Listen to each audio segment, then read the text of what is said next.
أشرقت نفسي بنور من فؤادي. یہ بچے جو ہمارے پڑھتے ہیں، ہم نے جو بچے مدرسے میں بھیجے، اس کا فائدہ آخرت میں تو ہونا ہی ہے انشاءاللہ. دنیا کے اندر بھی ان بچوں کو بھیجنا اور یہ مدارس مکاتب کا قائم ہو جانا، یہ فائدے سے خالی نہیں ہے جی. آخرت میں تو فائدہ ہوگا ہی جی. دنیا کے اندر بھی ان کا بڑا فائدہ ہے. کس چیز کا؟ یہ جو معصوم بچے مسجد میں بیٹھ کر پڑھ رہے ہوتے ہیں، مدرسے میں بیٹھ کر پڑھ رہے ہوتے ہیں، مکتب میں بیٹھ کر پڑھ رہے ہوتے ہیں، ان کا آخرت میں تو فائدہ ہے ہی، دنیا کے اندر بھی بڑا فائدہ ہے. کیا فائدہ ہے؟ حضرت حذیفہ بن یمان رضی اللہ تعالیٰ عنہ سے روایت ہے کہ حضور صلی اللہ علیہ وسلم نے فرمایا، ان القوم لیبعث اللہ تعالی علیہم العذاب حتما مقضیہ،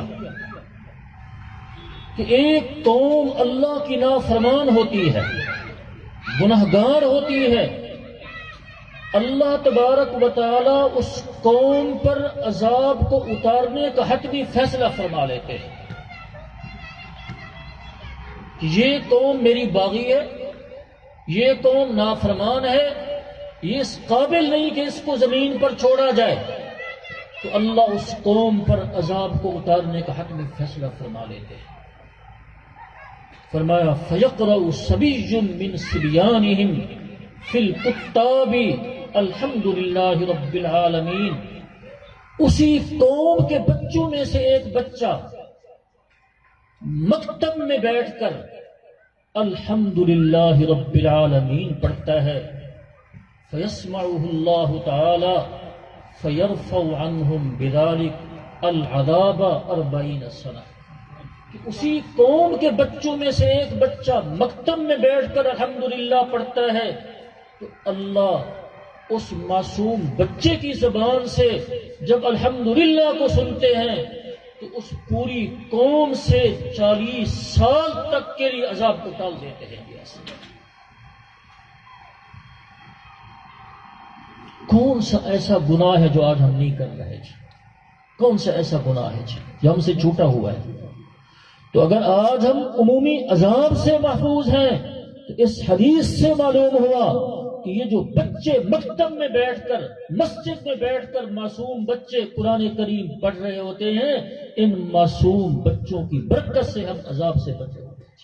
کیونکہ حضور علیہ السلام فرما رہے ہیں کہ معصوم بچہ وہ جس کو گناہ کا شعور نہیں ہے، جس کو گناہ کا پتہ نہیں ہے، وہ جب زبان سے کہتا ہے الحمدللہ رب العالمین الرحمن الرحیم الرحمن الرحیم، تو اللہ کی رحمت جوش میں آتی ہے. کہ ایک معصوم بچہ جس نے کبھی میری نافرمانی نہیں کی، اس کو کسی چیز کا شعور نہیں، کسی چیز کا پتہ نہیں ہے، وہ مجھے رحمان کہے، وہ مجھے رحیم کہے، میں اس قوم پر عذاب اتار کے اس کو ہلاک کر دوں، تو اللہ کی رحمت جوش میں آتی ہے. اللہ ان معصوم بچوں کے اس فاتحہ پڑھنے کی برکت سے پوری قوم سے 40 سال تک کے لیے عذاب کو ٹال دیتے ہیں. اس مکتب مدرسے کا فائدہ ہوا یا نقصان ہوا؟ یہ دنیا میں فائدہ ہو رہا ہے، یہ دنیا کے اندر یہ فائدہ ہو رہا ہے کہ معصوم بچہ جب مدرسے میں پڑھے تو اس کی برکت سے پوری قوم سے عذاب کر رہا ہے. تو فائدہ ہوا یا نہ ہوا؟